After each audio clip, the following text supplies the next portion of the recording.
To the cameras up here. Hopefully they know we're active. Good evening, everyone. Welcome to this Candidates Forum. Bear with us while we clarify our technology. So can you turn that down, your volume? Are you muted, Bob? I have this microphone. Sue, are you off? I'm muted and my volume is down. Okay. Thank you. So again, welcome to this Candidates Forum.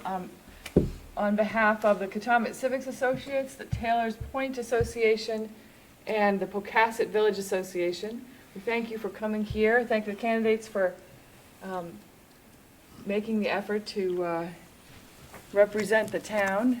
And we have a couple of housekeeping technical issues.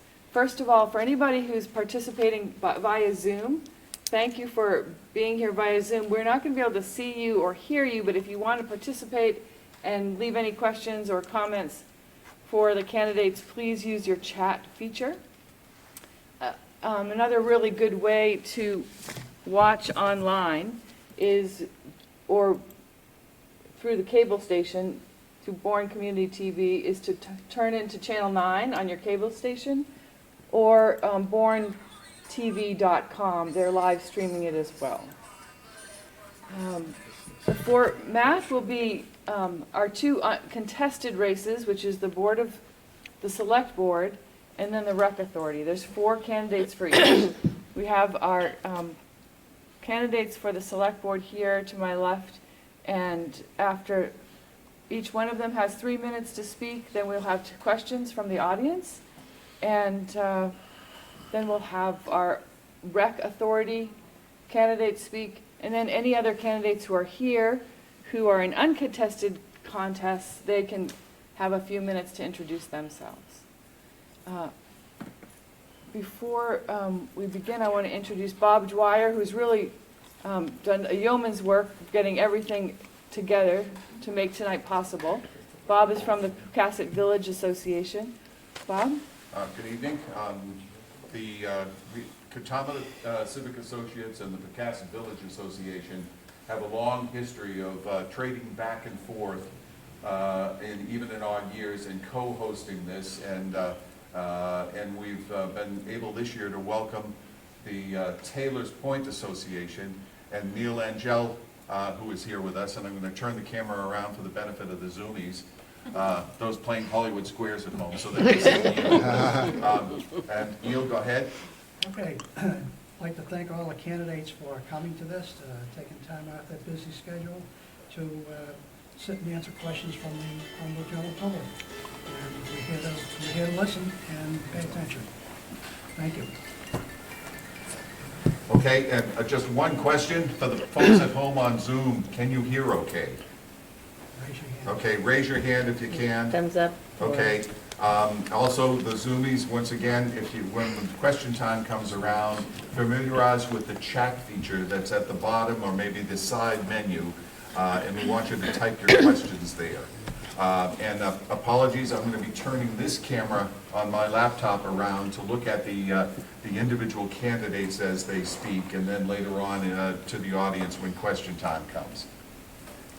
Thanks, and whoever's phone went off, thank you very much for the reminder. That was perfect. If you do have a phone with you, please silence it if you haven't done so already. Without further ado, I'd like to introduce Mary Jane Mastrangelo. She's the incumbent. Did I do that right? Yes, you did. Good job. The incumbent on the Select Board, and 3 minutes approximately. Thank you. I'll try to not go too far over. My name is Mary Jane Mastrangelo. I am a candidate seeking re-election to the Bourne Select Board. My family first came to Bourne as summer residents in 1963. My parents started a business in Bourne in the 70s. I built a summer home here in 1998 and became a full-time resident in 2003. After I moved to Bourne full-time, I became a member of the Finance Committee in 2005 and was chair for the 5 years before 2021 when I was elected to the Select Board. I am a member of the Mass Municipal Association's Committee on Labor and Personnel, the Cape Cod and Islands Water Protection Fund Management Board, and a member of the nominating committee for the Cape Cod Municipal Leaders Association. Well, much of what the Select Board does is ongoing work on large issues. The Select Board has had many accomplishments during the last 3 years while I have been on the board. We have proposed balanced budgets every year that have provided the services the town needs without a Proposition 2.5 override.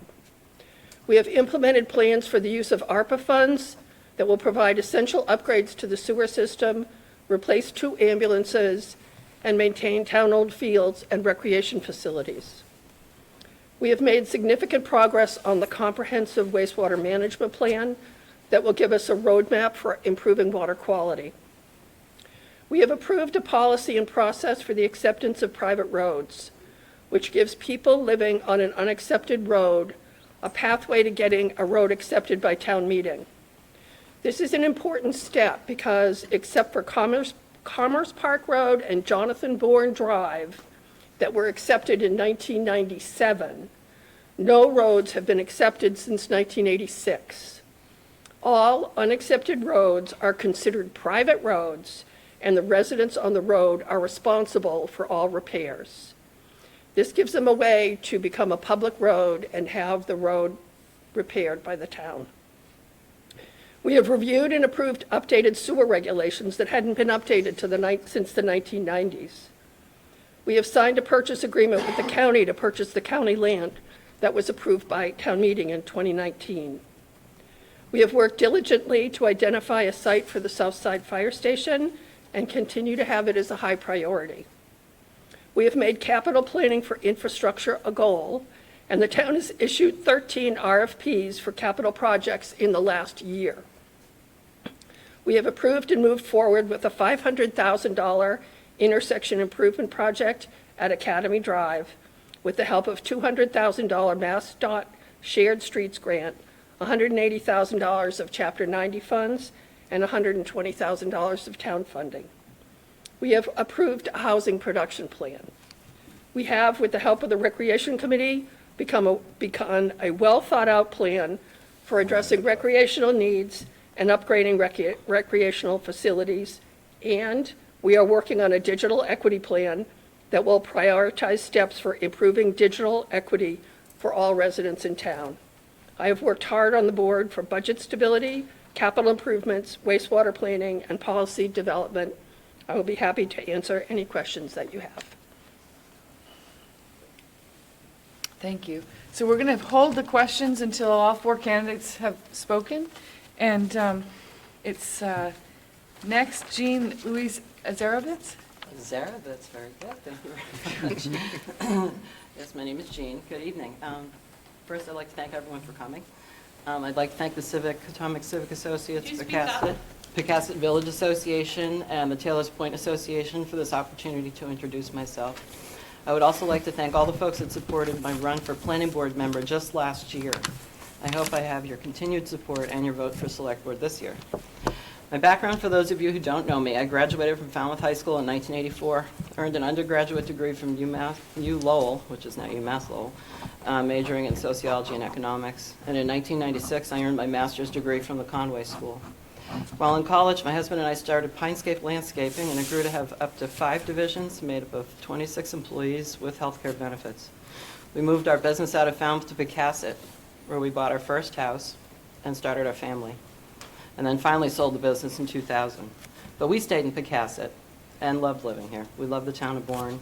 Our oldest son graduated from the Perkins School for the Blind in 2020, and our youngest graduated from Bourne High School in 2020. And at this time, I'd already begun to, when the kids were young, I'd already started volunteering for committee work in Bourne. I worked alongside volunteers to help bring the National Marine Life Center to Buzzards Bay. I was then asked to join as executive committee member of the Bourne Financial Development Corporation, and this gave me an opportunity to work alongside business leaders in our community as well as elected officials. I was then asked to consider running for planning board. After I was elected, I volunteered and was appointed to the Design Review Committee. I was also on the Local Comprehensive Plan Committee, which produced our current LCP, adopted at special town meeting October 2019. Throughout, I took advantage of regional events, county events, or learning opportunities such as the Citizens Planner Training Conference at Holy Cross and the One Cape Summit by the Cape Cod Commission, and many public meetings regarding replacing our bridges and any other information put forth by the state. I did make an effort to introduce myself to Lieutenant Governor Kim Driscoll at a Citizen Planner Training Conference in Holy Cross, and introduced myself and asked her not to forget her planner roots and to please involve local officials in these large state-run projects that have a huge impact on our town.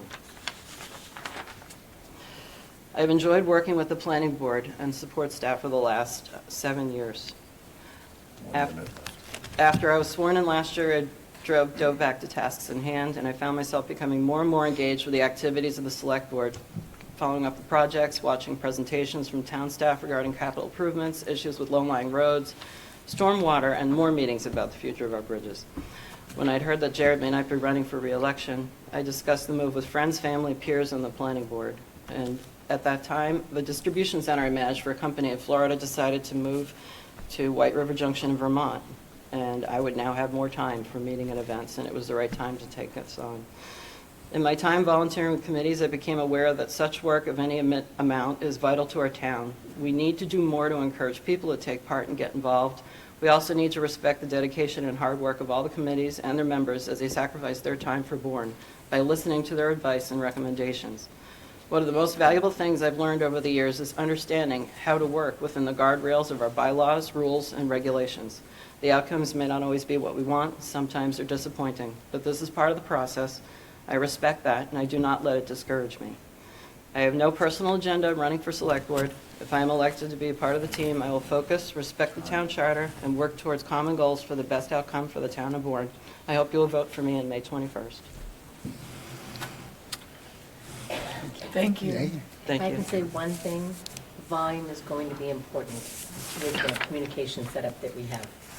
So in this room, we don't have any amplification. Just to Speak up. speak to the back of the room. Oh, stand? Just stand up. Can you stand when you talk? And then you can hold the microphone if you want to. Oh, boy. I'll stand. I don't mind. Well, we can bring the podium down here and, Oh, God, no. We don't need that. So Dan, Great suggestion, thank you. I will roll it over. Can you see me? Yes. All right, Dan Deegan, yes? correct. Good evening, everybody. Thank you for coming out tonight. It's a big deal. It's a wonderful town that we live in, and I'm proud to be running for a select board. My name is Dan Deegan, and I am 26 years old. Can you believe it? My wife, Kayla, and myself have been living in Buzzards Bay for the past 3 years. She's a lifelong resident. I grew up in Sandwich. But Bourne, I have been coming back to Bourne since I was a young kid. My father, Mike Deegan, grew up here and spent part of his adult life here. And as a child, my father would bring my brothers and myself to the town of Bourne, Buzzards Bay mostly. And we would frequent Mezzaluna, Betty Ann's, the Cape Cod Canal, Dad's old neighborhood to visit friends and family.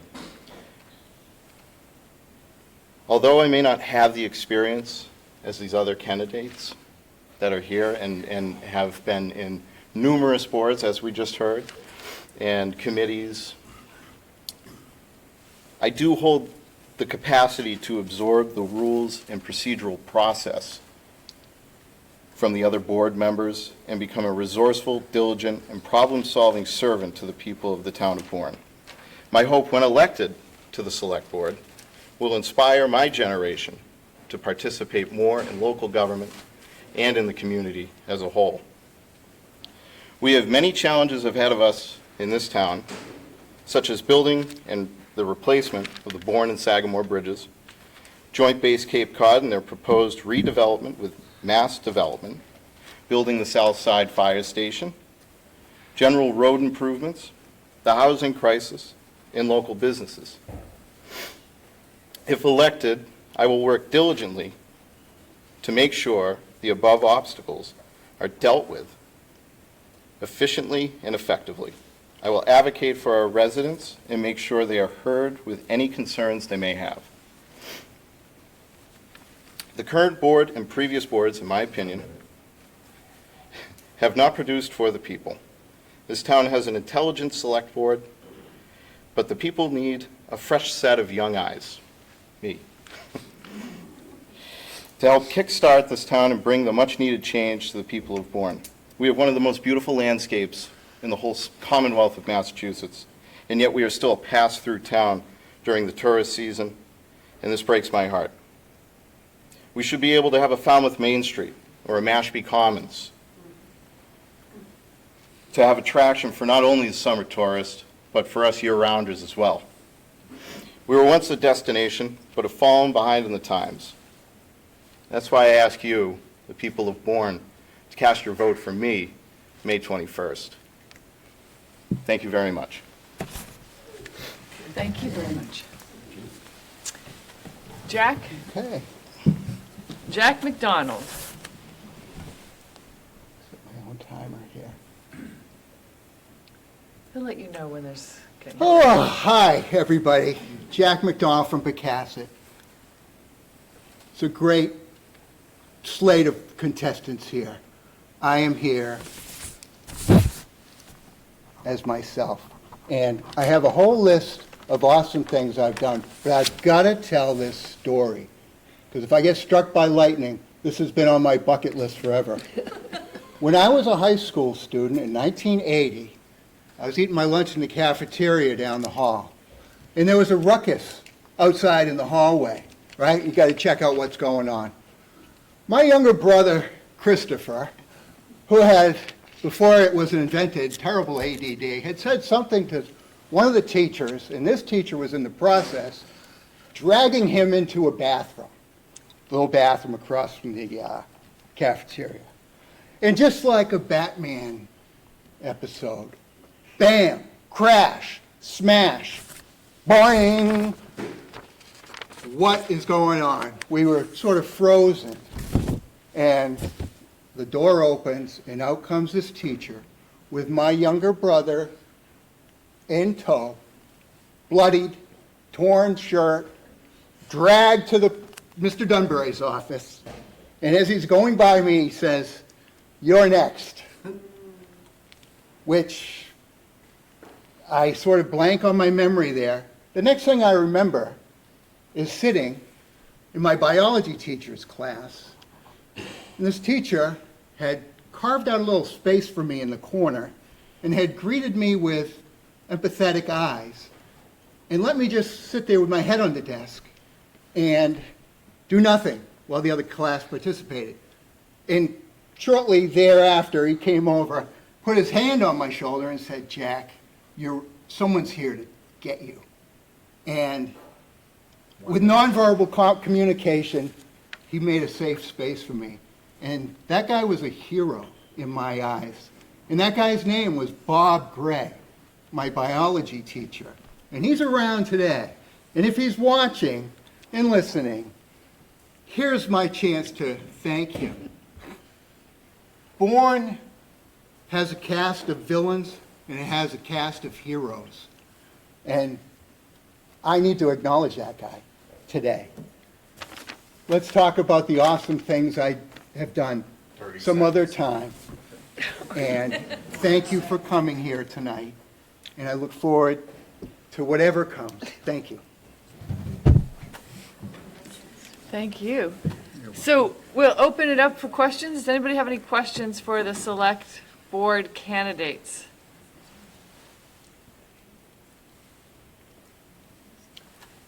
Yes, sir, please. John Carroll, Pocasset. As some of you mentioned, Bourne is somewhat run by outside forces, state, even federal. Mass Maritime dictates what happens in Old Buzzards Bay, the canal, the bridges. There's something new going on at the Joint Base, that mass development is proposing to allow the base to divest of some very important property, and starting with things that are inside the old Bourne town line, and that would be the old housing area and the schools. There were once 1,000 houses there. There were 3 Bourne schools there. One of them is still standing, although it's marked off limits. It seems to me that Bourne needs to have a seat at that table. Presently, only the town of Sandwich is sitting at the table, listening to the presentation and helping direct what will come. Will it come for us, and will it be good?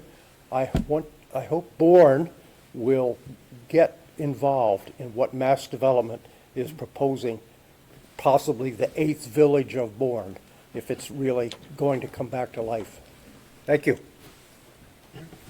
Just a question for the people on Zoom. Could you hear that okay, or do you need the question repeated?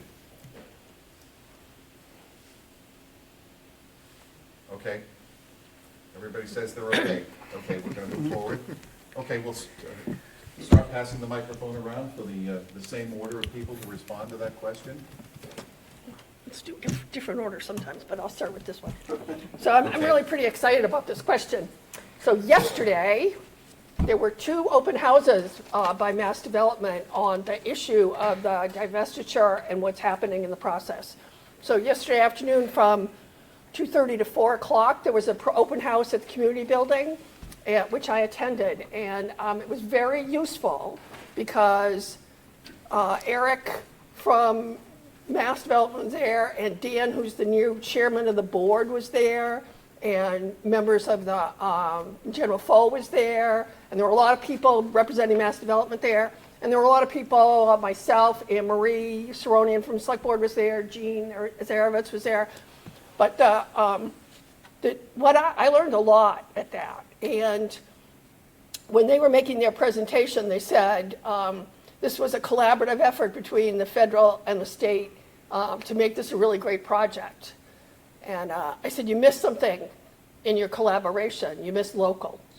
So had really good conversations about how important it is for the local people to be involved for a number of questions. So what they're talking about initially, what's gone to DCAM, which is when they divest, it goes to DCAM at the state first. And then DCAM says any surplus property goes to Mass Development. So the 10 acres where the schools were, Otis and Lyle and Campbell and Stone, I think was the other one. That area, those 10 acres is the first piece that's going to go into development.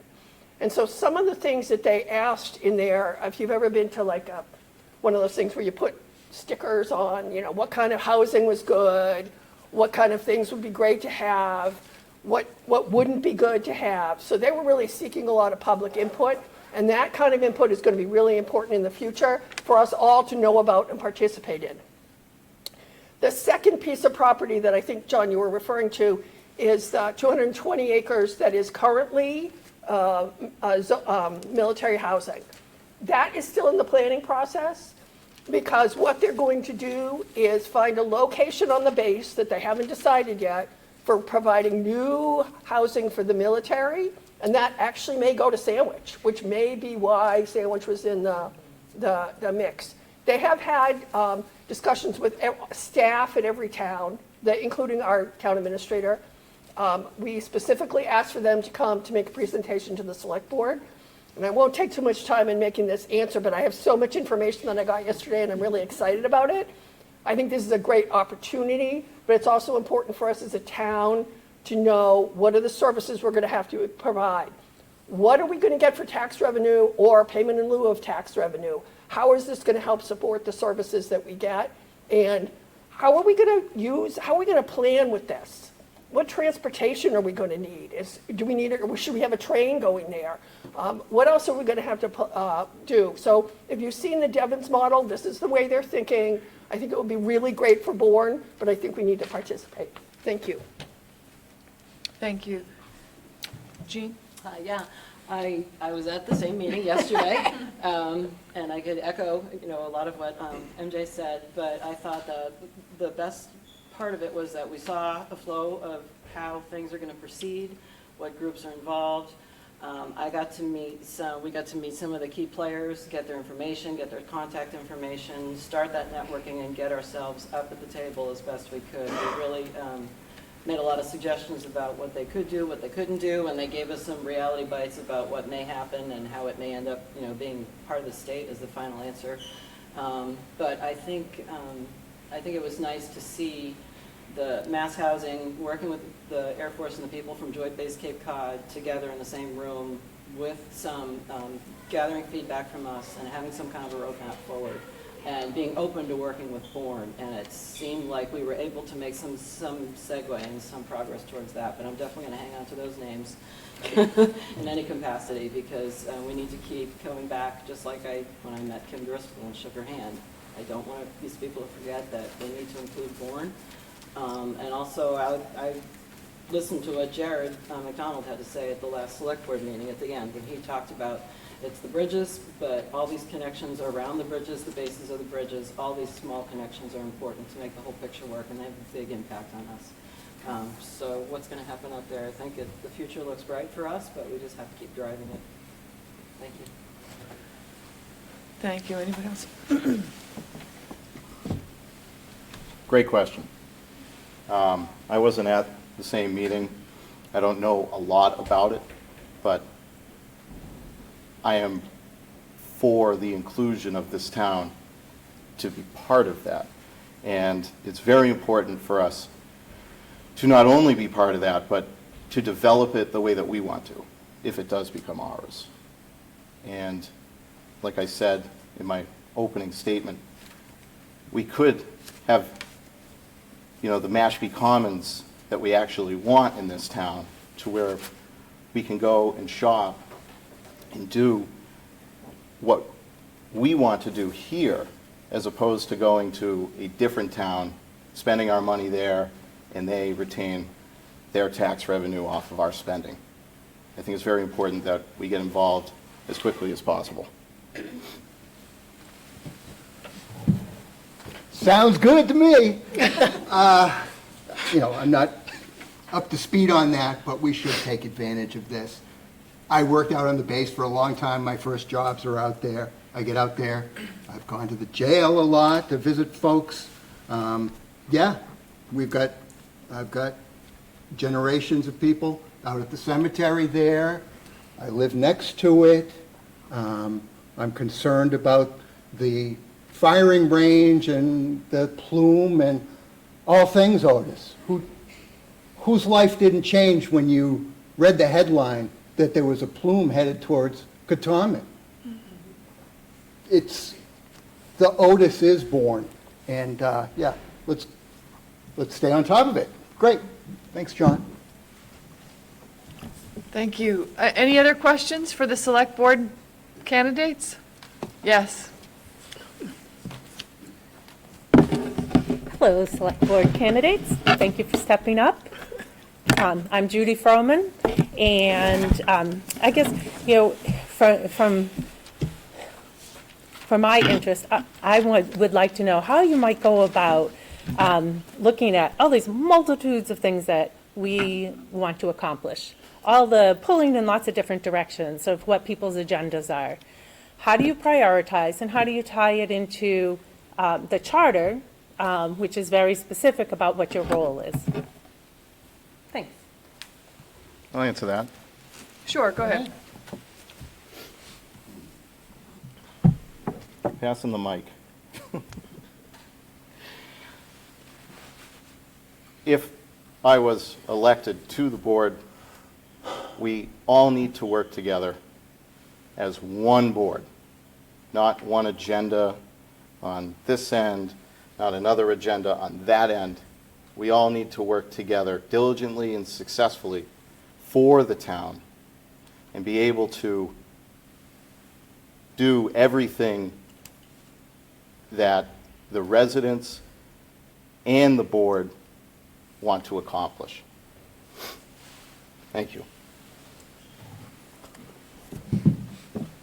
I would echo what Dan says. Communication is key. And I won't go into specifics, but I believe communication between the select board and the public can be improved. I've had difficulty with emailing, with calling, with sending messages and not getting return phone calls. This is one of the reasons I'm standing here today, is to be part of this solution. So how does everything integrate? It is all about communication. That's my answer. That's the short answer. I communicated. Jean? Yeah, we'll go backwards. Yeah, you Almost should- backwards. So many things that are coming down Yeah. the road for Bourne to deal with. Just be a part of the team and work out with the other members, my peers on the select board, about what priorities need to be taken, listening to the feedback of the people that have been there with the experience and know more about what's going on than I do, giving my input about what I think could work, and just working towards a common goal. Reflecting on the charter, and I worked on the local comprehensive plan too. We have to look at that. That involved a lot of the people's input, and we can use these things as our tools to guide us. And also transparency and being available to the public. Just getting a lot of feedback and listening, not just listening, hearing. That's important. Growth. Thank you. Thanks, Judy. That's a good question. So there's a couple elements here. The charter says that the board acts as a policy and goal-setting group. That's our role. We're not day-to-day operations. We're policy and goal-setting. And so what are some of the frameworks that we have for that? Right now we have the local comprehensive plan. There was a lot of work done on that. We also have a strategic plan that was started in the fall of 2020 and voted by the select board in, I think, February of 2021. And it identified some key issues: financial stability and security, sustainability, community development, housing, and various, we have various types of housing issues. We have affordable housing, we have workforce housing, we have veterans housing, we have seniors housing. We have to provide housing for everyone, and we need a balance of that, and we need plans for how to do that. Transportation, and there's lots of types of transportation. There's automobile transportation, there's rail transportation, there's boats, there's pedestrians, there's bicycles. So we have to plan for that, and infrastructure. So those were some of the key issues that were put out in the strategic plan that became our framework for prioritizing. And it's worked well as a framework. We've accomplished a lot in each one of those areas by having a roadmap. And that's what the charter lays out as the role of the select board, to have a strategic plan and to follow that framework. Communication and involving the community is really important, and it's really a challenge. It's really hard to get people involved. It's candidates night. This is a big election for the town of Bourne. I mean, it's going to shape the next 3 years of the people in the town, and there's a few people here. How do we get more people here? We actually had a pretty good showing at town meeting this year. It was over 200, and a lot of people left after the accessory dwelling unit, so I think that might have been the pull.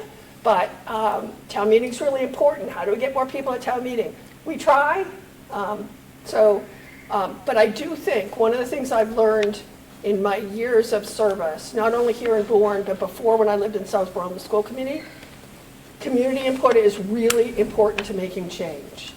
And so I'm thinking that it's about time for us to start a new strategic planning process, because it's been 5 years, and how to do that with community input is something the select board should be really focused on in the next 6 months, so that we are prepared for our next strategic plan. Thank you. Thank you very much. Any other questions for the select board candidates? Going once, going twice? Thank you very much. Should we get a closing? Do you have a closing? Sure. We have time. Any closing? Yeah, 1 minute or so. Yeah. What order? Short. What order? How about in the backwards order? So that would mean that we'd be starting here with you. Do you have any comments you'd like to make in closing? You don't have to. Sure, yeah, I'll make a comment here. Please consider voting for me. I've literally had the house on the hill with the door fence, and I've had to let it go. If anybody here or out there has experienced loss and grief, we have something in common. And I'm standing here tonight as proof that survival is possible. If you have somehow been affected or consider suicide, we have something in common. I am a voice for the unheard in Bourne. That's my mission. Thank you. Dan? Once again, just want to thank you all for coming out tonight, and everybody on the Zoomies or whatever No we're chat, calling no it. chat questions from the Zoom? No chat questions. Wow. How can you see? That's all right. Be down here at the bottom. Well, icons in there, or hand I raised hope up in the that screen. you cast your vote for someone that's young and is willing to help the town in any way possible. We'll see you on May 21st. I'll be holding my signs. Thank you. Final words. I hope you vote for me. I look forward to, if I'm elected, working with the other members of the select board, and I'll do my best to work hard every day, not get discouraged, and keep pushing. Come to our meetings and reach out to me, and we'll all do our best to work for the town of Bourne. Please vote for me. Thank you. So as I just said, my big takeaway from years of service in town government is how important community input is to making change. As a select board member, I listen, I do my homework, and I care. And my mission is to serve the residents of Bourne to the best of my ability.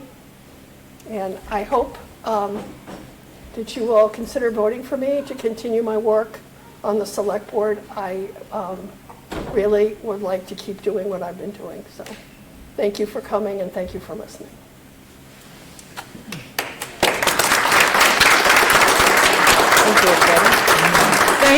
Thank you all very much for your time. Thank you. And next in the hot seat is the Bourne, the Rec Authority candidates. Is anybody here from the Rec Authority?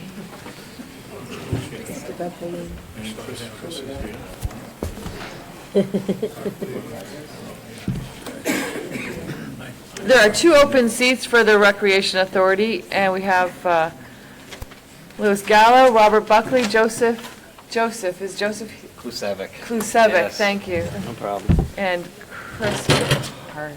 So, Chris McCarthy? In the flesh.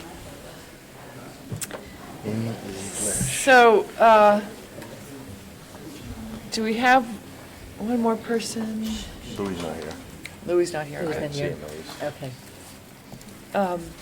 So Louis Gallo is the incumbent, so we'll start with Robert Buckley, the far end of the table.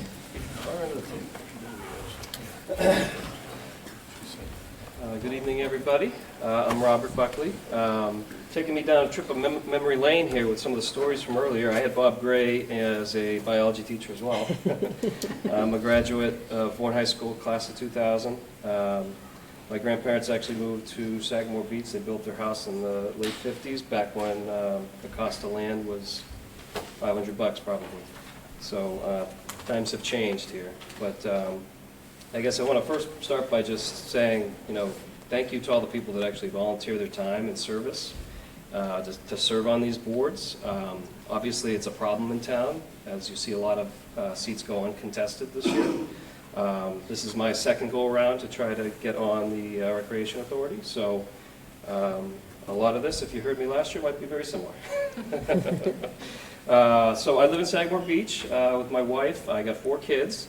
They range in age from 14, one's going into 9th grade next year, to my youngest. You might hear him outside playing soccer right now.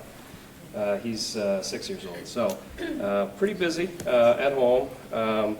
Personally, for the last 20 years, I oversee day-to-day operations of a family company. We're an HVAC, heating, ventilation, air conditioning equipment supplier. So we sell commercial equipment to mechanical sheet metal contractors. So that's kind of my day job. I spend a lot of time just kind of running the back end of the business with everybody. I feel my business experience, my history of serving on nonprofit and private boards, And the amount of time I spend in these facilities positions me well to be a contributing member of the board. I think it's important to try to give back to the community. That's kind of why I'm here as well. Today, with 4 kids, obviously, we're involved in a lot of sports. All 3 of my boys play hockey, so I spend a lot of time at the hockey rink. For those of you who may not be aware, the Recreation Authority oversees the scenic park over under the Bourne Bridge and the Gallo Ice Arena over on Sandwich Road. So spending a lot of time at the rink, I get to just see the facility all the time, and again, I think I can be a contributing member in working hand in hand with the other board members. I also serve as a board member on Canal Youth Hockey, and when I'm not doing that or coaching the kids, I officiate high school and youth ice hockey as well. So just some of the issues that I would like to see the board address is, number one is transparency and engagement. As somebody might have mentioned earlier, it's tough to get engagement from the community these days, but we got to try a little bit better, I guess. Just for the select board members, I'd recommend maybe updating your website. The town website is atrocious. Yes. So that might be one thing one of you guys might want to go on. But I'm a big believer in transparency, and the more information you can put out today in the digital age, everyone's first reaction is to go to Google and try and find information. So the Rec Authority definitely needs to be more transparent there, publish your meeting notes, make your meetings accessible via Zoom like we're doing here today, and that's one way to get engagement. You can even post what's going on at your facilities. Those are clear and easy things I think that could help drive engagement. A couple other things. Right now, I know they're planning on a sizable lobby expansion project, or a proposal at least for one. I don't love it. I think it might be a lot of money for very little in return. I'd like to see the board consider other projects that would have a greater impact on the people that are using the facilities. I've got a couple ideas here, off-ice practice facility for all the kids that are using the facilities, possibly another ice surface, a smaller one for the youth kids, and some repositioning some locker rooms in there to try and get some of the high school teams access. Like the Sandwich girls do not have a locker room today, neither do the Upper Cape regional team. So, in closing, if you want to know any more information about me, I do have a website. Buck3.com. You can go out there and you can learn all about me and other ideas I have. But ultimately, I just want to be a contributing member to the board. And they got great facilities today, so yeah, that's me. Thank you. Thank you. Joseph? Me, yes. Oh, That's okay. Okay. Hi, everyone. I'm Joseph Klusevic. I'm currently on the board right now. I born and raised here, lived here for 39 years of my life. I married my high school girlfriend. I have 3 kids. They all play hockey. One's 12, one's 10, one's 8. So I pretty much live at the hockey rink as well. If I'm not doing that, I'm actually coaching hockey too. Anywhere from 8-year-olds to high school, I've coached everything. I'm a big contributor to the hockey rink as well. My logo's right there on the ice. So I'm well involved. Currently, some of the projects that we got going on, I was well involved with the golf simulator that we just put in. And I also just got the approval of Live Barn. I don't know if anybody's familiar with that, but it is a huge, successful app where we can watch our children or anybody who's playing on the ice rink live or on demand anywhere in the country. So that was a big deal, and I'm really proud of that. I brought that to the attention of the board. So other than that, a little bit about me. I own my own business. I own Cape Tire and Auto Service Centers in New Bedford and Hyannis. For the last 11 years, I'm in charge of approximately 20 employees. Not as much as Mr. Buckley here, but it's a lot of work. What else can I say? Yeah, I mean, I'm a camper as well, so we have a 35-foot camper we tow around all summer, so I am very knowledgeable when it comes to camping as well, not only just the rink. So, we try to enjoy our summers as much as we can camping. So I hope you vote for me again. I was actually voted in by the select board and by our current Bourne Rec board last year. And I think I've done a pretty good job. I've been pretty instrumental talking with the banks, setting up meetings for them. So yeah, that's it. So vote for me. Thank you.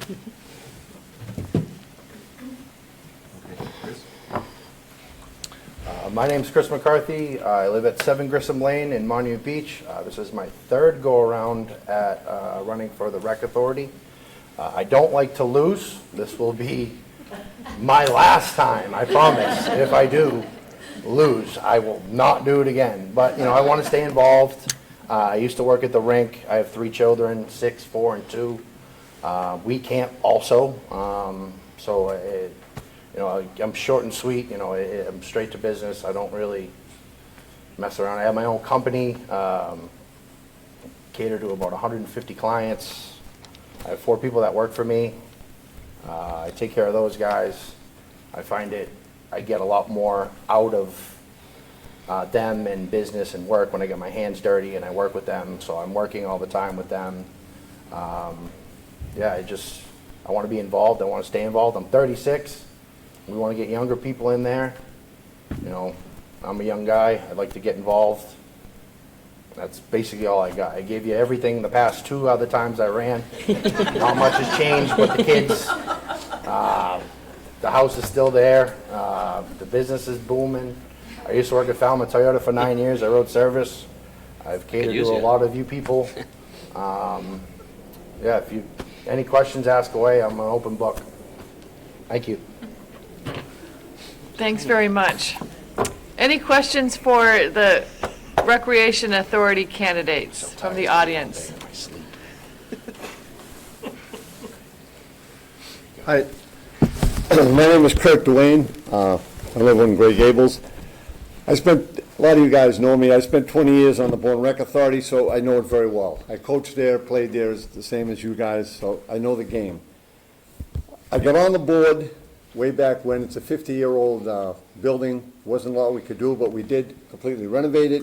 We put in new compressors, new pipes, new boards, concrete floors, and completely rebuilt it, as well as a concession area. Put on a new roof, put on new siding, locker rooms, double the parking. So I think we pretty much have got to where the rink is the rink, and it is what it is. There's not a lot you can do with it. When I was on the board in 2015, we started a project to renovate the interior. We were going to blow out the back and add new locker rooms, so there would be locker rooms for the girls, there would be locker rooms for other schools as outside of Sandwich and Bourne. We're going to put a new lobby in with a glass viewing, a new concession area. That would have gone off to the front. And there would be a fitness room for physical therapy, evaluation, hydrotherapy, and it was the cat's meow. It was going to be in a workout area as well. That was the Cadillac, and this was the plan that was put together in 2019 to go ahead and do it. Unfortunately, the support was not there, and I have gotten off the board since then. And I understand the project has been downsized to just a lobby renovation now. Now, that doesn't mean you can't still go with the Cadillac, but you now have approval from the Corps, which I found out quickly when I did get on there. You have to have the Corps approval where they are the landlords. If they don't want it, you're not going to do it. It's that simple. There's more money in the bank account than when I was there before, so at least you have some money to play with. And while I was there, board members as well as Barry Johnson went before the state legislature and has changed the charter. So I think there's an ability now to borrow money.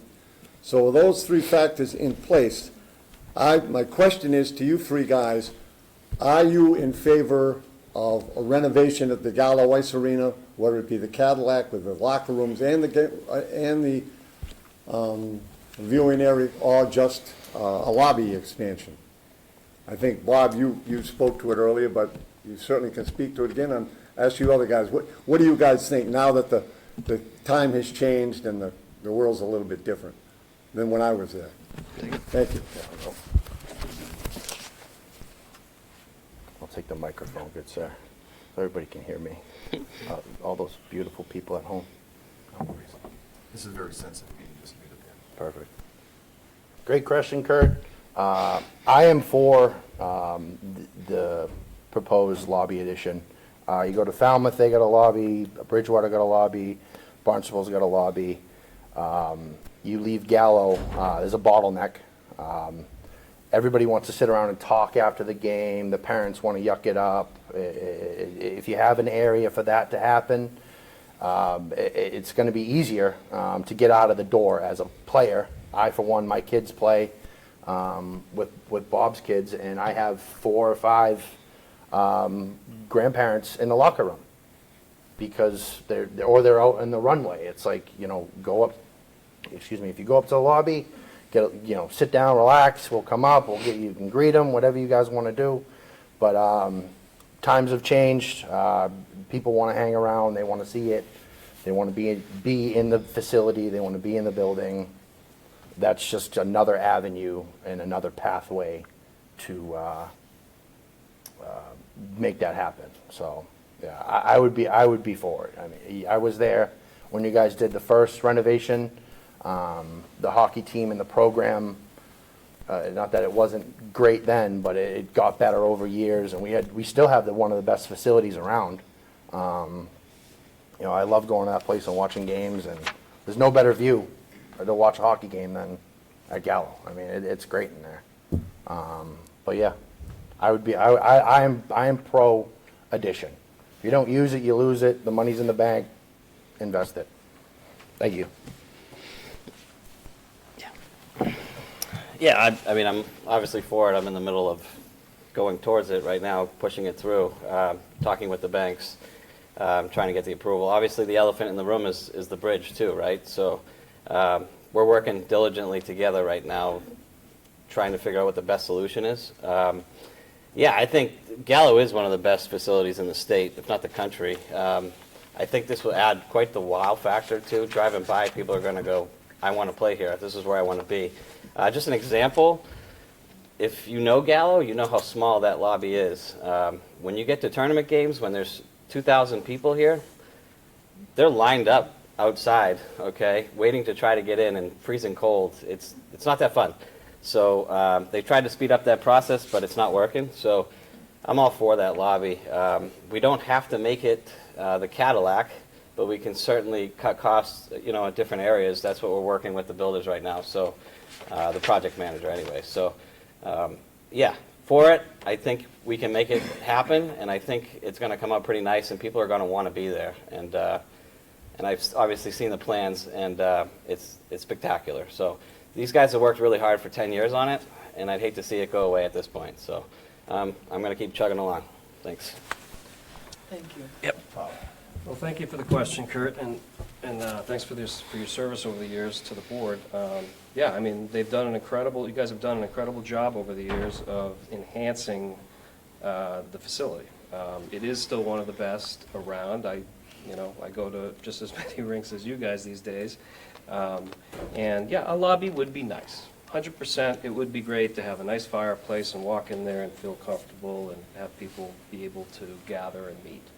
And at the end of the day, it's a lobby. It's really not adding a whole lot of value to the people that are actually using it every single day. And I think there's other ways we can spend money I'm not even sure we have the money, to be honest, because from reading some of the notes, it doesn't seem like we really have the funding necessarily for it. But that's another conversation. Like I said in my opening statement, an off-ice training facility or a place to shoot pucks would be great. Another smaller ice surface would generate revenue. The rink today does not support itself. It is reliant on financing from the scenic park, which, from, again, talking about the bridge construction, you might be losing revenue at some point down the road. That could be 10, 15, 20 years from now, but it's something that should be on our mind as we look to finance, $4 to $7 million construction projects. So, yeah, I love a lobby, but you know, a $4 million price tag on a lobby seems excessive. The $7 million proposal from the previous project was also, it looked beautiful, gorgeous. But that's a lot of money to spend on a lobby. And there's a lot of other needs, I think, in that facility that we should be addressing in tandem with a lobby. A lobby on its own, not a big proponent of. So, thank you. I have a question from the Zoom community for all of you. And if there's anybody else who has questions for the Rec Authority candidates, you can come up to the podium while they're answering this one. So if you had to prioritize the projects, what would rate the highest? The locker rooms, the viewing area, or the lobby? Or an alternate exit? One more time, I'm sorry. So if you had to prioritize the projects Yep. around the Gallo Ice Rink, what would rate the highest in your mind? Locker rooms, viewing area, or lobby? Let me go. Sure. Probably another Zamboni. Neither of that. You can't, there's two there. One of them's rather old and older. And then the newer one, which is decked out, it's got the whole lobster trap thing on. The older one is on its way out, I know that. And if the other one breaks, you can't resurface the ice. You can't resurface the ice, you don't skate. So for me, the old high school used to sit in locker room 3 and 4, which was the Bourne and sandwich ones. Those are still the same size as all the other ones, maybe a little tighter, but I mean, I would say the Zamboni. The lobby is the lobby. Times have changed, so people are going to want to sit in the lobby. Don't get me wrong. They don't want to sit in their car waiting for people. They sit outside. The 2,000 people sitting outside, you got to sit outside. You can't hold that many people in there. People got to go out. People got to come in. The lobby they have now, it works, but it's not what what we would like as parents. You know, I want to go up there and sit and wait for my son to come upstairs. You know, I want to sit there and, you know, yuck it up with Bobby while our kids are skating and warming up. So Zamboni would be number 1 for you. For me, I think. And out of these other 3, locker rooms, viewing area, or lobby? Gallo's got great viewing area, whether it's the golf simulator or the snack shack, the seaweed shack. The whole place, you can see the ice. Which would be your next most important? Or if you want to pass, that's fine too. Yeah, I mean, I guess the lobby would be after the Zamboni. Okay. Because the locker rooms, if you change, you're going to have to add some eventually. But you're not going to get another sheet of ice over there.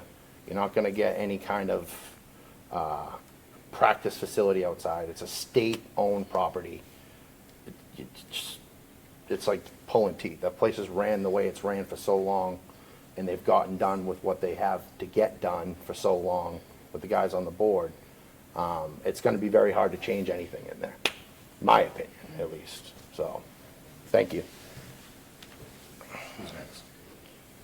Can you give me those 3 options? Yes, so the 4? 4, locker Not Zamboni? room, 5. viewing area, lobby, or an alternative exit. Or Zamboni, I'll add that in. Okay. Right? Zamboni. You want me? I'll go. The lobby. And no, so obviously I'm working hard on the lobby. Yeah, so that's got to be number 1. But I mean, he's right. The Zamboni, that's in the works too. I mean, we're trying to get there. I just don't want to put the cart before the horse here. So. How much the does a other two? Zamboni go for, just out of curiosity? About 150,000. So okay. A lot of batteries. I mean, the lobby project is, you know, $4 or $5 million. So we're, you know, like I said, that's what my focus is right now. That's what we're working hard on, and these guys are really, really trying. And I hate to see this just go away. I mean, things like this don't happen overnight, obviously. But and as far as the locker rooms, like what do we have? 6? I think it was 6 downstairs plus the 2 high school ones. Yeah. Yeah, I mean, I agree with you. The locker rooms are kind of small, you know, especially when high schools come in, they have to use 2. So that's definitely something I'd like to bring up if I still continue to be here. Maybe we can work on some kind of a solution for that. So I'd say that's probably second, close to the Zamboni. So, all right. All right. All right. Thanks. Thank you. Well, I mean, good conversation and debate, I mean, that's exactly what you want to see. You want to have these conversations with your board members, and you want to have these conversations with the public, because you're going to get varying opinions and differences of opinions. We're all hockey guys, and we have three different perspectives on the same exact situation, which is exactly what you want to see on a board like this. I don't know why the alternative exit, I don't know what that means, so I'm going to throw that one out there. Locker rooms, there's underutilized space in that facility that can be repurposed. I'm not sure why it hasn't to this point, but that's an area, if you need to add locker rooms, that's an easy fix. That doesn't require a lot of capital dollars. I would make sure that the ice surface can stay cold when we lose power. I know they've got a temporary generator that's been allocated. I would hope that we make sure that, you know, we protect that ice surface, because if we have no ice surface, then we have no rink. We can't do anything. And in the past couple of years, we have had issues with power, with storms, and we've had ice surface that was not up to standards. Like I said, I'm not against the lobby. I just think there are other projects that are more pressing that we could utilize that $4 million plus. What was the other one? Viewing area. There's already a viewing area. There's a beautiful, warm viewing area in the snack shack, as Chris mentioned, which is where a lot of people sit. And there, believe it or not, in the stands, there's nice heated elements that are never turned on, that will warm you right up. Back in the day, 25 years ago. I agree with you on that. I've been when trying. I sat in those trying. stands, those heaters will warm you up. And all the state rinks have them, and they even have in I think Plymouth or one of the other ones, they have a $1. You have to put money in to get the heaters to come on. So maybe that's a revenue generator, Joe. Could be. We can look into that. But yeah, thank you. All right, thanks very much. I've got a question. Hi, once again, Bob Dwyer. My question has to do with the elephant in the room, or the elephant that eventually is going to land in the room. You mentioned that, again, the scenic park provides some extra revenue to make up the deficit that the rink, I guess it's every year, has a deficit. Eventually, the construction, or even the planning for the construction of the new bridge, which is now in the 30s or something like that, it's a way down the line, but that is going to affect the marketability and maybe the total number of sites, either permanently or temporarily, as well as the marketability. People may not want to come to Scenic Park if there's a construction project going on during the summer. And ultimately, that could affect the long-term financial viability of that revenue stream that comes across the canal. When do you think some formal planning on that, some scenario planning on the financing there should begin? We'll start at the opposite end of the table, Bob. I guess maybe I don't understand your question. You're asking the financing for the bridge construction, or you're talking about the financing? To support the effect rink. of the bridge construction on the revenue stream from Scenic Park.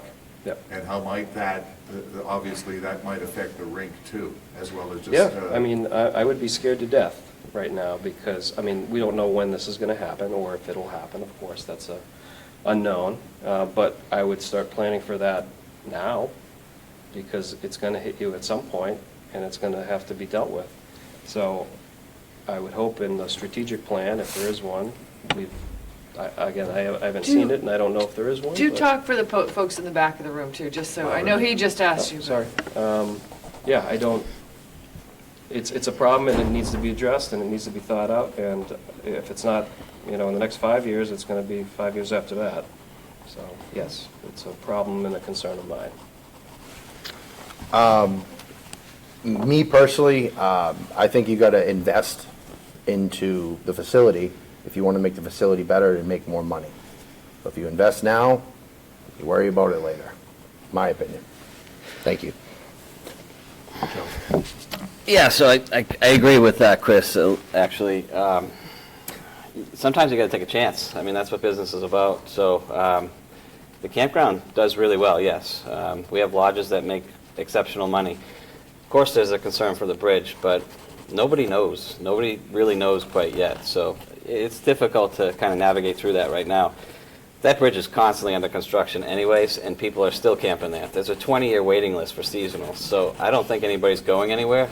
They may take away some sites, but we could be talking 20, 30, 40, 50 years, who knows when. So it's kind of a tough thing to answer right at this time, but I do think, you know, it's just like business. You got to take a chance sometimes and see how it pays off. And making something as beautiful as a lobby and showing people, come here, have your tournaments here, let's make some money, it's going to pay off.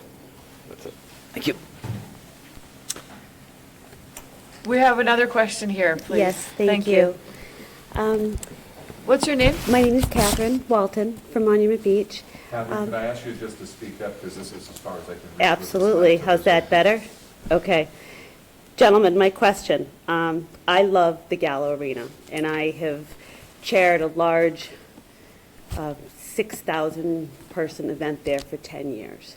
So my question to you is, and I think the board does a great job. I think Mr. Foligno and the board, they have a very well thought out plan. My question to you is, I don't see as much concern for the lobby as I would like to. And the reason for that, I guess my concern is that if there's a fire or if there's an issue at Gallo, okay, one of the most awesome things is being on the ice and having everybody watch you. But if there's an issue, how does everybody get out of the building? And having a lobby, a larger area with multiple doors, is my understanding of making that area safe, which would be the first priority. How do you feel about that when I position it that way? Have you looked at it like that? You want to go? Sure. Yeah, great question. Yeah, I mean, it's a bottleneck. Right. Everybody's come up the steps. There is obviously doors behind the bleachers. Everything's lit up, exit signs, there's doors downstairs. There's ways to get out of there. So yeah, the lobby, obviously the door, you'd have a bigger entrance to get in, so you would Correct. have more ways to get in and out that way. Right. But yeah, there's exits. You've been there, you know, there's exits everywhere. Correct. But yeah, I mean, the bottleneck up the top of the steps and everybody trying to rush out of there. If something happens on the other side, something happens on the other way, everybody's got to go one way. I mean, So looking at it this way, would you change your opinion that you would need a larger locker room? I'm still with the Zamboni. A larger locker room over a lobby? me? Oh, yeah, you wanted the Zamboni, that's The right. Zambonis That's are Mr. Buckley, fine. right, I mean, okay. the I'm locker with room- you on the Zamboni, You get right. what you get, you know, there's state rinks that they're no bigger than these two tables. Right, You go in there and you want to talk about a bottleneck, there's no way to get out. right, There's a shower, locker, Right. one way out. right. That's it. So Gallo has a lot of exits out of there. I can get in, out, wherever way you want to go. There's ways on all of that. But yeah, I mean, the lobby would open it up and make it more accessible to get out of the place if you need to get out. Thank you. I'm sure, you know, the facilities and crisis management team have gone through there and gave them designs or had any kind of problems or issues that they want to be addressed. I mean, you just bring it to the board, and the board should address it. But, I mean, it's been like that for so long. I mean, it's a double door, you can get a wheelchair through there, they're not gonna complain about that, you know. They're doing what they need to do. I understand. You know, they just need to accommodate more people. Right, That's all it is. thank you. Thank you. So I'll chime in, Catherine. Yeah, I guess I've never looked at it from that perspective, and I'm not sure that that's why the board is looking to add a lobby, but if you've ever left after the Canal Cup or any high school hockey game that's got a lot of people, like a state tournament game, the place is jammed. No doubt about it. And it's hard to get out no matter what today, because you've got a new batch of people coming in, and then you have the old batch coming out. So I would imagine, though, the fire department has already, you know, reviewed this with the arena folks and made sure that they can get out, and it's fire accessible and stuff like that. I will say, though, for the wheelchair accessibility, They did add a nice entryway to the front door to be able to open the front door to the facility, but then the next door that you get to, you don't have that. So you can get into the lobby, but you can't get into the ring. So I would ask that we maybe consider adding that automated door to the arena. So am I hearing that you think a lobby and the safety for folks to leave the building, as well as wheelchair accessible, is more I haven't important seen than the locker exact rooms? drawing, so I don't know, like, it's going Right. to be a big lobby, but how many more doors are they adding? But in your mind, would improving the exit for safety reasons be more important than a locker room? Well, safety should be number one, I guess, is my answer to that question, yes. Thank you. I know you're for the lobby, okay? I'm for the lobby. I know you're for the lobby. So, and the Zamboni, too. Right, and the Zamboni. So that happened this fall. My daughter was on the ice, and the alarm went off. Somebody was vacuuming, and here we go. So all the doors opened, and I actually thought it went pretty well. We didn't have 2,000 people in there, but I would say maybe 100, 150 people, and everybody got out, in a pretty good fashion, in a timely fashion. But yeah, I mean, adding the lobby, you're just adding more outside door. I mean, just more ways to get out. I mean, you're still, I think there's about 6 exit doors right now. And here we go with at least 2 more bigger doors and possibly some at the end too. So the more the better. Like Bobby said, safety is number one. That should be priority, and then we'll go from there. But we're working with the projects team to figure that out too. Right, So. thank you. And I know there's been a lot of thought put into it, so I just Yeah. wanted to thank you for that. Yeah, no problem. Thank you. Thanks very much. Any other questions for the Rec Authority candidates? It appears not. Gentlemen, thank you very much. Okay, thank you.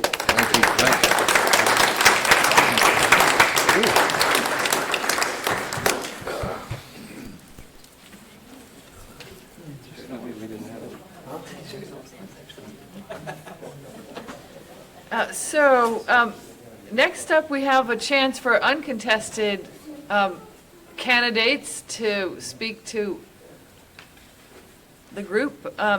And let's see, is Amy here? Yes, she is. I recognize her from my first town meeting on. Oh, boy. Thank you for coming. It was nice to have an easy quorum. Yeah. So Amy Cooler is the incumbent for our town moderator. Excuse me. Quiet down. Hey, guys, quiet down. It's fine. Take it outside. I'm used to it. Carry on outside. No worries. Thank you. No worries at all. Hi, everyone online. I know after Monday night, I'm sure everyone in town is tired of hearing my voice, so I will keep this brief. I have lived in Bourne since 2013. My husband and I are raising our son. My twin sister also lives in Buzzards Bay, so if you've seen me around town and I didn't say hi, it was probably her. I'm a lifelong Massachusetts resident. I grew up in Norwell on the South Shore. I attended Wellesley College. I graduated from Suffolk University Law School, and I practiced law in Mashpee for 13 years. Earlier this year, I had the opportunity to join Mass Health at the Board of Hearings as a hearing officer. And being someone who loves conducting public hearings, it was a dream job for me, so I took that. I'm deeply committed to serving my community in any way I can. I have served the town of Bourne previously for 5 years as the chair of the Zoning Board of Appeals. I was never overturned at the Superior Court of the Land Court, so I take great pride in that. And I was also the chair of the Charter Compliance Committee for 5 years. Moderator Parity appointed me, and then Moderator Picard reappointed me. I served as deputy moderator to Moderator Picard. So I take the role of moderator very seriously. I think it is extremely important that every voter has the right to be heard and that it is efficient and fair. I am proud that we have never gone 2 nights since I have been moderator. I think that's not all me, it's also electronic voting, which I really love and I will never go away from ever, I promise. I will not be moderator if we don't have it. I am running unopposed, so you will see me again in October and next May. We only have 2 town meetings. I also appoint the Finance Committee. We always need volunteers for that, so please reach out if you have an interest and a background in finance and you would like to serve the town of Bourne.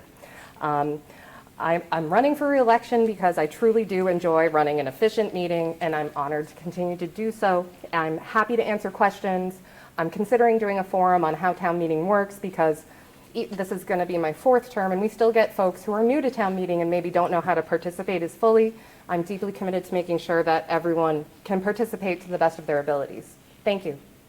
Thank you. Any questions for the moderator? I'm running away. Okay. Well, just before you got too far, I wanted to ask. Yeah, no, absolutely. So- Anyone can reach out to me personally over email or phone. You can contact the town clerk's office and they'll put you in touch with me. Okay? Thank you. Thank you. Barry Johnson, Town Clerk. Is Barry here? May I speak? Absolutely. Thank you.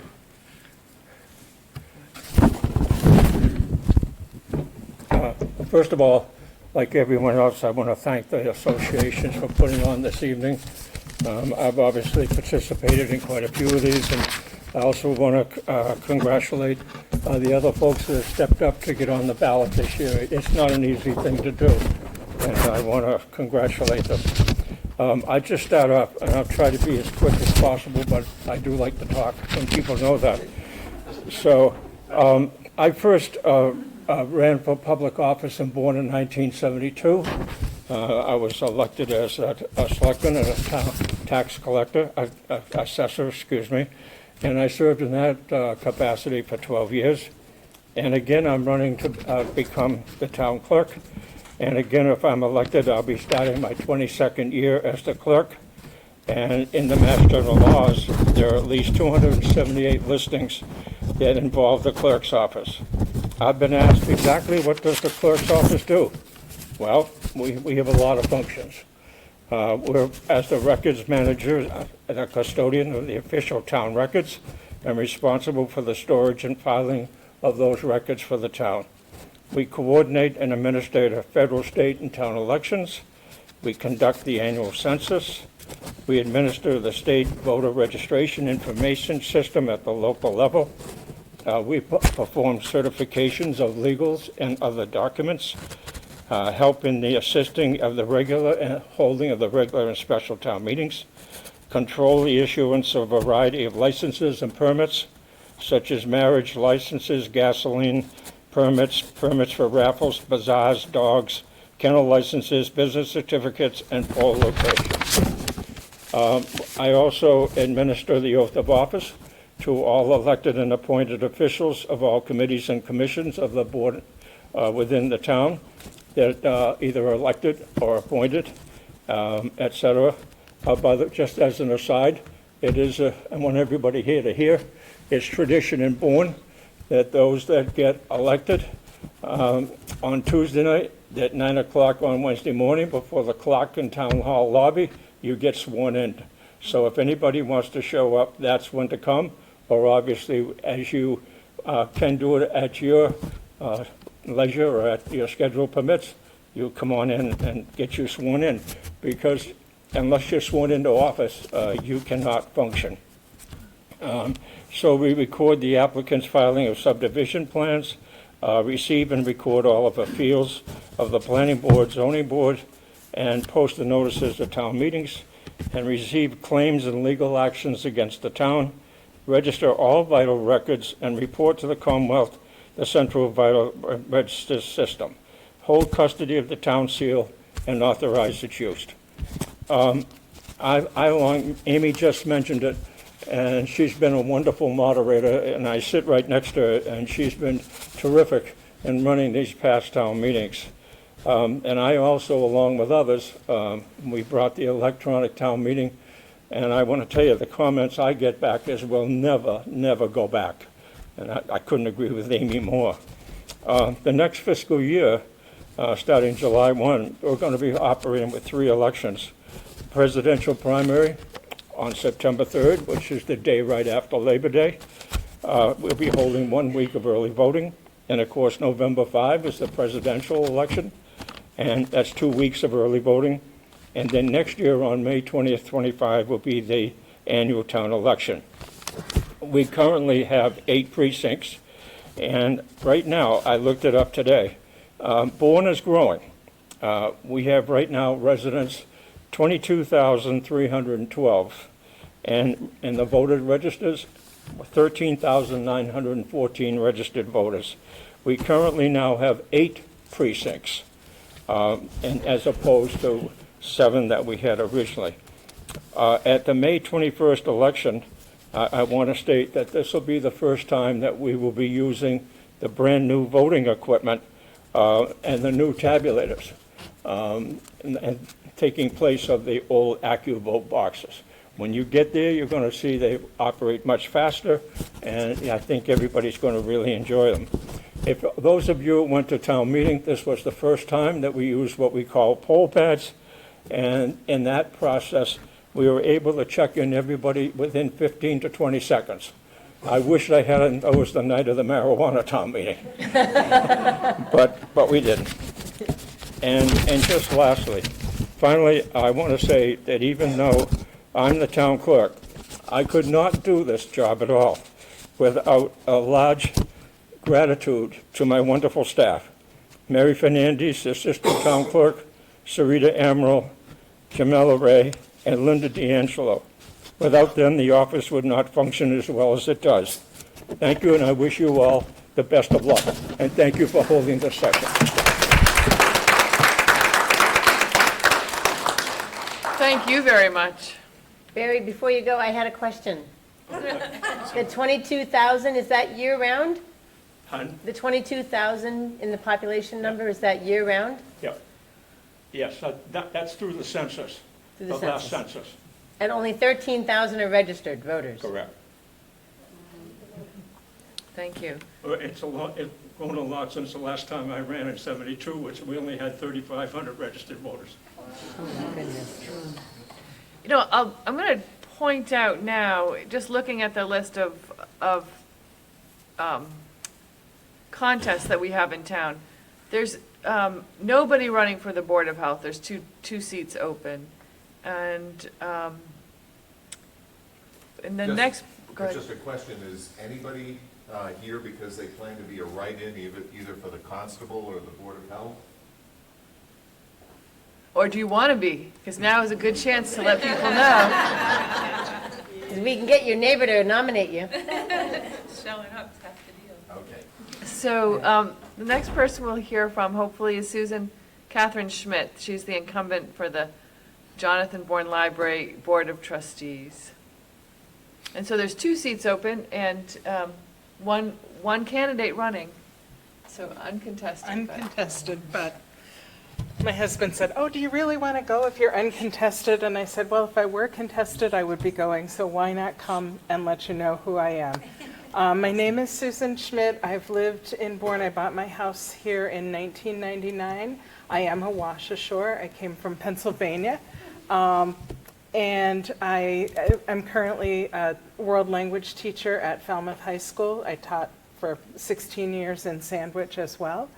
I'm the kind of person who said, I have no aspirations to be in elected office, and then decided, well, you know, it's a pandemic, why not do something to try to help my town?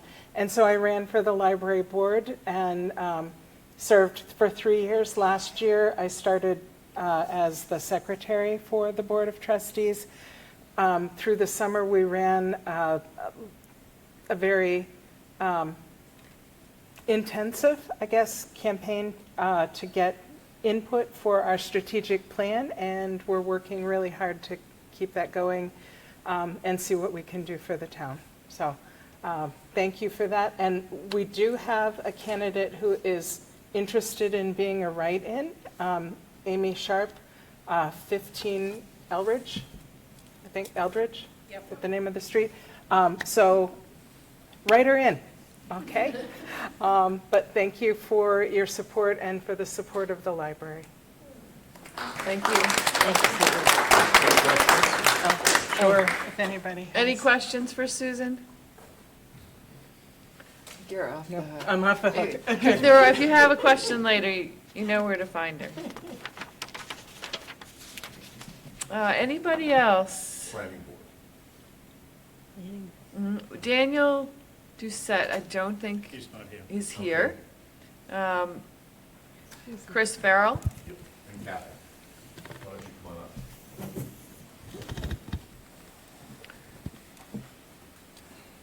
So Dan Doucette is out of town. We have Chris Farrell and Catherine Walton. Are you going to tell them we purposely coordinated our outfits? We did. Here you go. It's a uniform. Thank you. Chris, would you like to go first, please? Okay. For those of you who don't know, my name is Christopher Farrell. I'm a third-generation resident of the town of Bourne. My kids are fourth, and my grandchildren will be the fifth generation. Family's always had service to the town in the forefront. I've been on the planning board for 20-plus years. I had one gap. I was off the board for 3 years and back on. I was the chairman for 12 years when we changed the zoning for downtown area, and hope to produce some more growth in that particular area. Planning board is one of those boards that you either like what we do or you don't like what we do. And that's unfortunate, but most of it's just because people are affected in a certain way by a certain developer or by certain growth. And unfortunately, we have rules and regulations that we have to go by, and that's how we judge each individual project. I'd like to stay on the board a little bit longer. I checked in, Dan Doucette has about 24 years on the board. I have just a little over 20 years, and then we drop back down, and the next closest person on the board, I think, has 8 years. So there's a big gap in there, and we want to make sure that we have some continuation of the history of the planning board and what's transpired in the past and what we hope to achieve in the future. So hope you'll consider me for re-election. Thank you. Hi, I'm Catherine Walton, and I've been on, last year I filled a one-year seat for the planning board, and because I wasn't really sure, I wanted to make sure that I was able to fill the role, and it turns out I love it. So it's a great board to be on, right? Not always the most popular, but it's, okay, I'll talk about it. It's a great board to be on, and I would definitely like, ask for your vote for re-election. But more than that, I'd like to ask anybody listening and anybody in the audience, if you're not involved, please try to get involved. There's so much need in this town, and there are so many empty positions. And in my role in, my job, I'm an infrastructure project manager. And it's really important that all of the pieces connect, and there's a lot of communication. And with the growth that this town is about to undertake with all of the different organizations, it's really important that we as a town communicate and we're consistent across all of our boards. We have, we all have to be on the same page, and there's the boards I have found are willing to work with you in terms of commitment.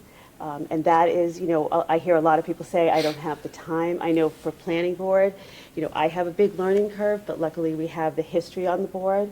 So again, if you are thinking about it or if you're not sure, please reach out to me. I'll answer any questions, but I'm asking everybody to please get involved and look at the empty positions. So, and also please vote for me for planning board. Thank you.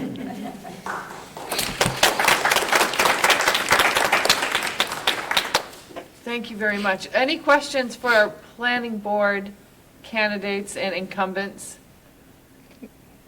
It's kind of rare, I would think. What? That the planning board folks wouldn't be inundated with questions. I'll just add one thing. I know one of the things that we've heard a lot about is the vast clearing that was just done on MacArthur Boulevard. I will tell you that the project owner and proponent of that project has been issued a cease and desist letter. So they're not in compliance. They clear cut about 5 acres, 6 acres of land, and that is in direct violation of our rules and regulations. So that has been addressed. There's a lot of people that have called me about that, and it is an eyesore. So just want you to be aware that we are looking at it. Thank you. That's the Cumberland Farms property? No, this would be the property, it used to be the golf driving range, and it was the go-kart track next to it. One owner has bought all that. Where the driving range, I think that's about 9 acres, and where the go-kart track is around 5 or 6 acres in there, so one of the projects is totally on hold, and that's in the old go-kart building until they are in compliance.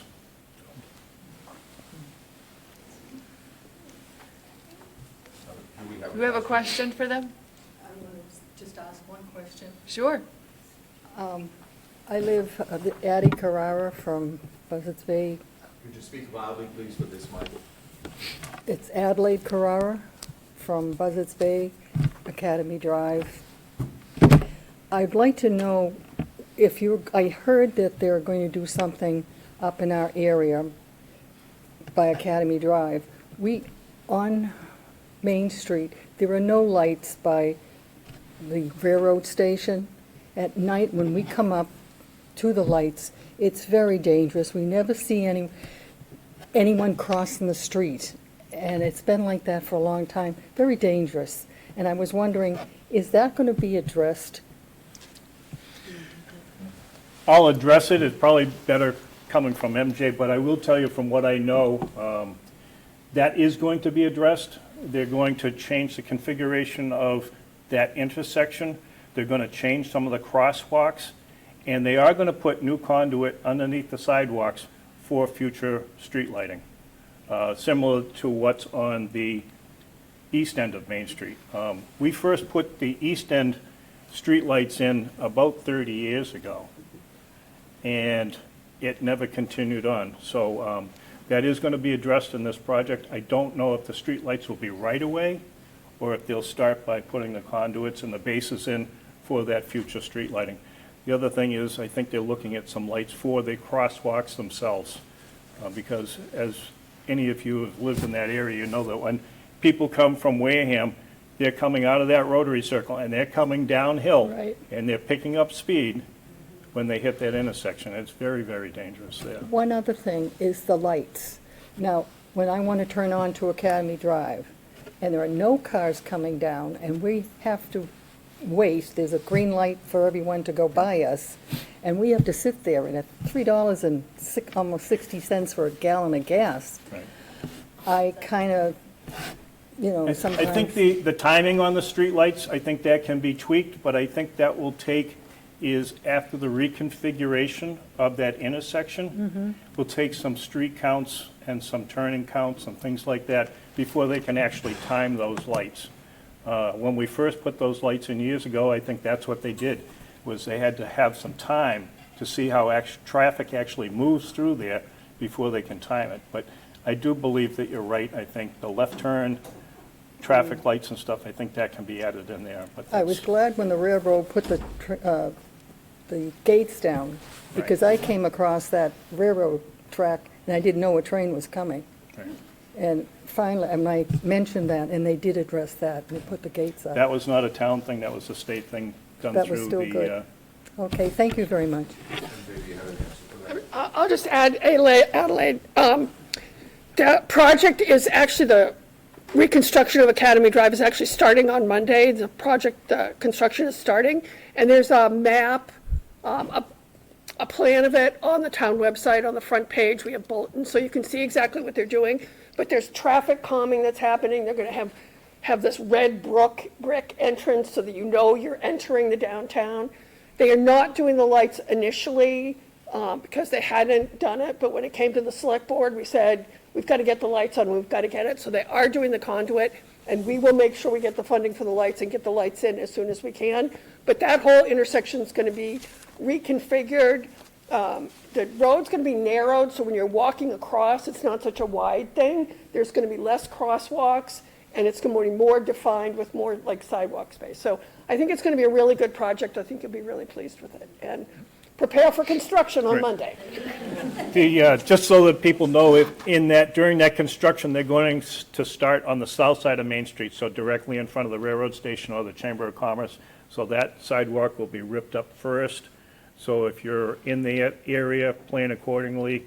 go on the other side of the street and then cross when it's safe. It's a great project. Any other questions? Yes. Can't stand not having questions, so. Bring it on, go ahead. Froman, Sagamore Beach. I know that, the regulations, thank goodness you have the regulations, because then you do have something to fall back on and, keep in check. I know that coming up is the, the stormwater runoff, what is it, MS, what's it, I don't know. You have some code for it, for stormwater runoff and dealing with that type of thing. I know that in watching some of the planning board meetings, I've heard a number of things about stormwater runoff. And I was just interested in hearing what your read is on how you might be moving forward in terms of addressing that with potential construction projects. You want to go? You want me to go Yeah. first? You want to go Yeah, first? go ahead. Sure. I think for me, how I have addressed those is really to understand what the regulation is, what the permit was for, and sort of follow that process. And for my part, and being part of the board, it's to really understand that process and hold people accountable and ask those questions. And that, I think, is the most important. Maybe I won't understand a particular, but I'll do the research. And again, holding developers, holding project managers accountable. It's imperative. And it's really, really important. And that's, again, why I ask more people to get involved, all right? We are, as a planning board, we could potentially be losing a really great member. Granted, she'd be wonderful on select board, but, we also have alternate positions. So we definitely need the support and need the help. So again, if you're thinking about getting involved, planning board is a great place to be. Stormwater management regulations require any large developer to make sure that any roof runoff or anything on their property stays on their property. Anybody that's been involved in construction knows that that isn't always the way it works.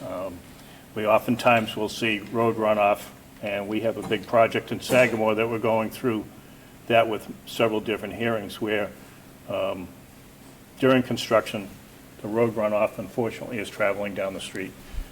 So we're kind of in an enforcement on that. But I think the bigger thing that we have to look at with storm water runoff is what the state is doing right now is mandating us to control our runoff into our bays and our streams and things in the area. And I think those storm regulations are going to eventually come to the planning board for enforcement or regulation at some point in time. But the town's done a great job through the Buzzards Bay Coalition where we've addressed our boat ramps that go down in. We now have French drains across there to stop that runoff before it hits the bay, and we're collecting it that way. But we have a long, long way to go. The other thing we have to look at in the town of Bourne is we're strategically located in that we have Wareham and Plymouth, which are also contributing that stormwater, which is coming into Buttermilk Bay and Little Buttermilk Bay in the town. So that's going to be a huge undertaking guided by the state. And I know the town is definitely involved in it. I was on the committee for that, but I backed off. I had too much going on personally. Now there's another member on that, but I think through the state's guidance, we're going to start to control that because as we know, those natural resources of our bays and our streams and stuff are so vitally important to the town. And we want to make sure that, I've already seen it. You've already seen the degradation of our areas now. Shell fishing is not what it used to be. We're not even seeing the regular wildlife in our bays and areas. Buttermilk Bay is no longer sandy, it's muck. That also holds true parts of Phineas Harbor, Cassett Harbor. So storm water runoff is a huge part, and we all have to be involved in that. So Chris, can I just jump in with a question to that? And I just want to make sure that, Judy, we answered your question.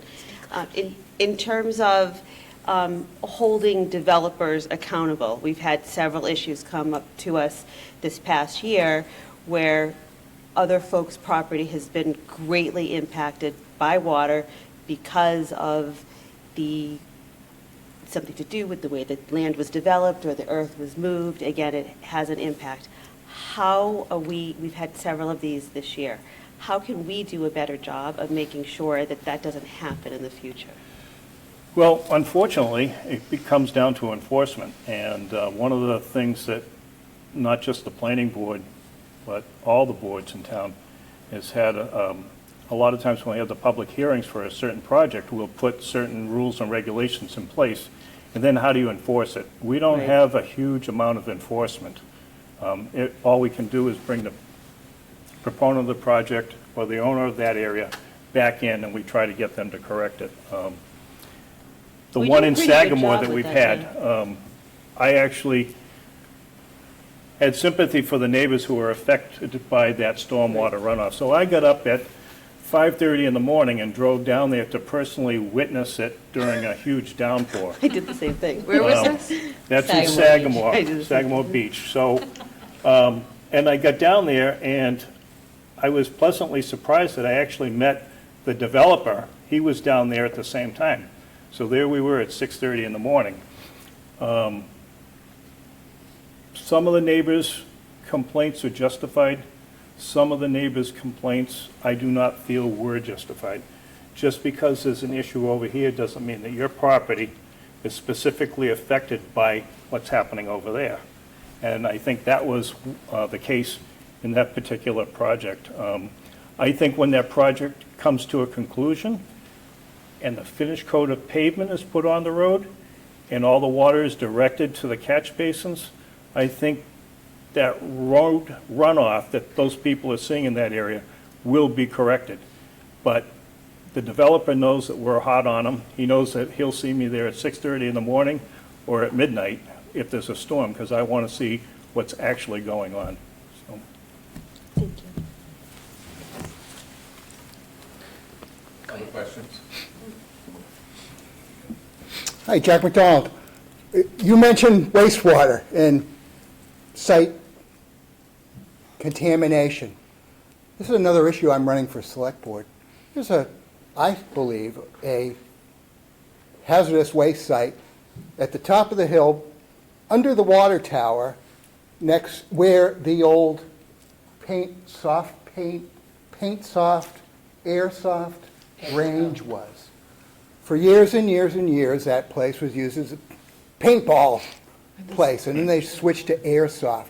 Well, I happened up there 4 or 5 years ago and walked and walked and walked. As far as you could see, there are these little plastic airsoft things everywhere. I made a little stink about it and called every department, including the state and Mass Wildlife, and I got one of these. Maybe I should have been talking to planning, but that site has acres, tens of acres, millions. Now, the person that owned the airsoft was contacted, and they said that they were biodegradable. Well, this little handful was one scoop out of a puddle, and these things are not biodegrading. They are just sinking under the detra of leaves and dust and things. And where would you point me as a planning board? I'd point you to Chris Farrow. What are you going to say? I know exactly the area you're talking about. For those of you who don't, it's off the Bourne Rotary Circle up on the hill behind the water tower. It used to be owned by the DeChicos. Stop and Shop now owns that land. And Stop and Shop owns the land up there. Stop and Shop owns the land, and they will never build a Stop and Shop up there. They bought the land strictly to prevent another supermarket from building up there. The property at the time, Jack, was rented out to the airsoft people. As far as the specifics that you're talking about with the airsoft capsules that are left behind, I don't know anything about that. I don't think it's a planning board issue. I don't think it's a Board of Health issue. I think it's going to take the current owner is going to have to do a cleanup up there. But how do you enforce that? Who's going to enforce that? Right. It's going to take probably court action if it comes down to that. And that would go back to the owner of record to clean up that property. But I don't think you're going to see anything going. It's not a 21E site. It is not considered a 21E site. 21E sites, under the state regulations, require much larger contamination. That would be an old gas station that had tanks that leaked and saturated the area. The one area I can think about in Buzzards Bay is where Tommy's Oil used to be, up near Sandy's. That particular lot up there is a 21E site because the contamination went on for years and years with motor oil and home heating oil and everything seeping into the property. So that's a 21E site. For these capsules that are on top, I don't know enough about it, but it's going to be enforcement, and who is going to be the lead on that enforcement, I couldn't tell you. I don't think it's a town issue. It might come under the state, but as you That's what I said, was thinking, state. you're going to get this from the state because they're the same way we are. They don't have the means for the enforcement. PFASs are a hot topic, and PFAS, this yes. is a concern of mine. Thank you very much. No, PFAS is a big issue, and we know where the PFAS issue is in this particular area, and that's beyond our control also. Other questions?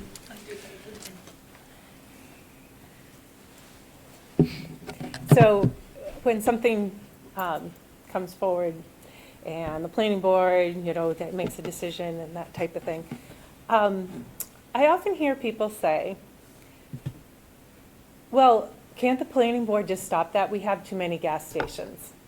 Can't the planning board just, say no to something? And I know it's regulatory, but I think it'd be helpful to get the message out about what your role is and, how you can address things that people don't want. I mean, we like gas, but. Right, right. We often say that towns are pass-through. The only reason we stop is for Dunkin' Donuts and gas. Unfortunately, that's true. If somebody comes forward with a project for a gas station, we look at the local regulations and the state regulations and say, does it fit? And if it fits, we basically have to grant them the permit to go there. We can put a lot of stipulations on how they build that gas station, how the entrances go, where the gas pumps are and things like that. But if they meet the regulations, we can't stop them. By the same token, we can't encourage people to come into town. We can try. Personally, we can do it. But as a board, we can't. I hear a lot of people saying, well, we need more restaurants, or how about a Trader Joe's and stuff? Well, what comes down to is the developers of those people. They look at our regulations. They also look at the Cape Cod Commission regulations. And then they decide whether or not the demographics of the town and the area fit their model. So right now, we don't fit a lot of people's models. And a lot of that is because we are bisected by the canal. We are further segregated by highways, both on the north side of the canal and south side of the canal. And we got a base that takes half of our original land. So it's hard for the town to entice people to come in, but if somebody comes in for a gas station or another Dunkin' Donuts, which is on every corner, if they meet the regulations, we more or less have to grant it to them. The Dunkin' Donuts that's going in on MacArthur Boulevard is going to replace the one at Clay Pond Road.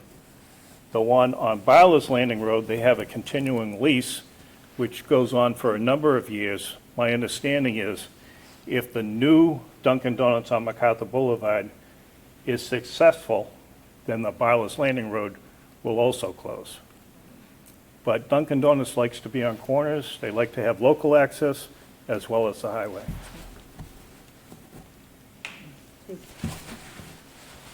Any other questions? I don't Okay, think so. thank you very Thank much. you very Thank much. you. Thank you very much.